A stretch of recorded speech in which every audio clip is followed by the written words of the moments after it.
So here's a little bit about my prayer practices, my personal prayer practices. To begin with, there are two prayers that I have used my whole life. To no surprise, one of them is the Lord's Prayer, and I was taught that when I was a very little boy.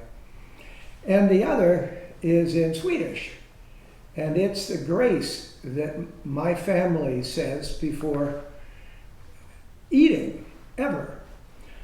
And it's been said in my family going back several generations back into the old country, which would be Sweden. And it goes in Jesu namn till bordsvigo, välsigne Gud den makt vi får. And we all say it. And a number of years ago, I saw an Ingmar Bergman film called Wild Strawberries. And in that film is a paterfamilias, the most distinguished grandpa in the family. And he's going to receive an award. I think it's a Nobel Prize. And his family, they're all traveling together. And they have a picnic lunch outside, very elegant. And the first thing that happens is they say that prayer. And it has such power for me because it talks about how our family came for its faith from the old country to this country. And that my first church is my family. And the sense of a faith that carried us across the ocean and that gives us hope as a family and faith. And then, of course, there was one other thing, and that is when I was a youngster, there was, now I lay me down to sleep. So family prayers at night, which included God bless Daddy and Mommy and Ruth and Roger and Vince, my siblings, and so on and so forth. And that's still part of every prayer as well. And then the second thing every day is the daily office.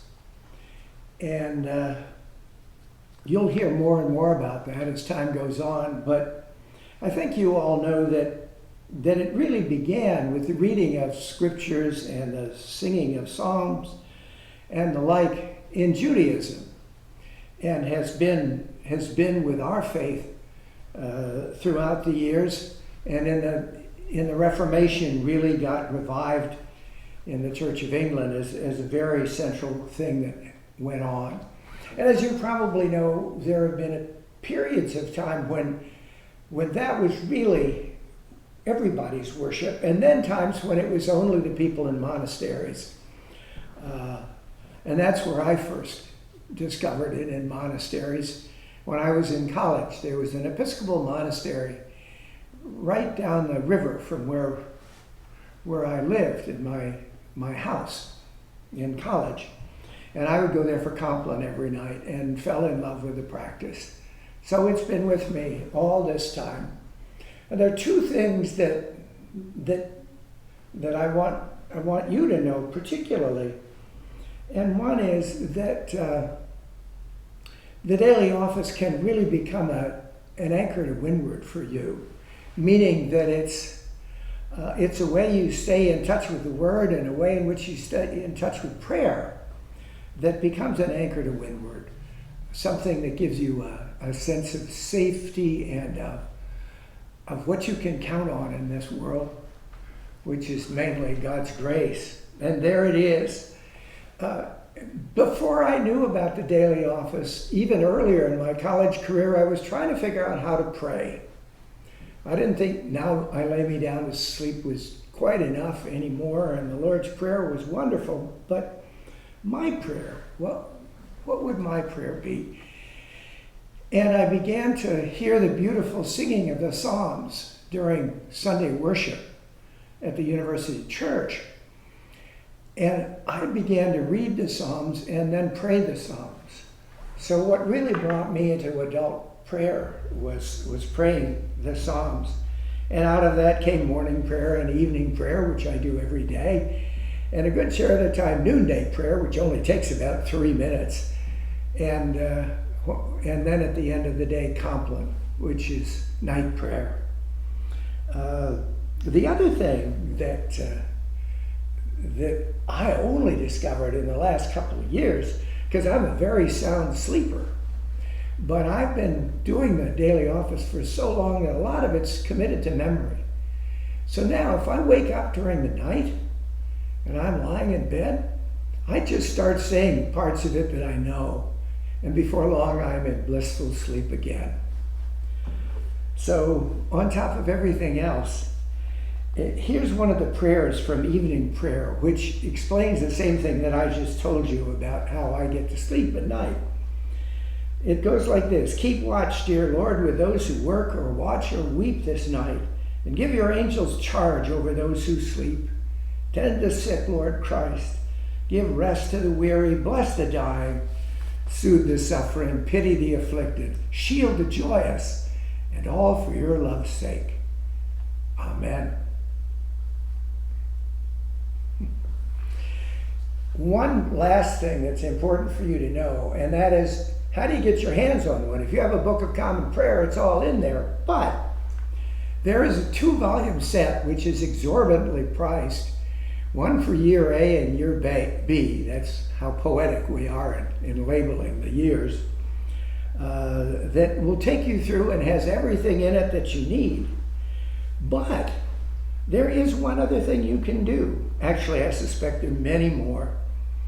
But that's this. There is an app on your phone that you can go to. And you can get to it. You don't have to remember what I'm telling you now.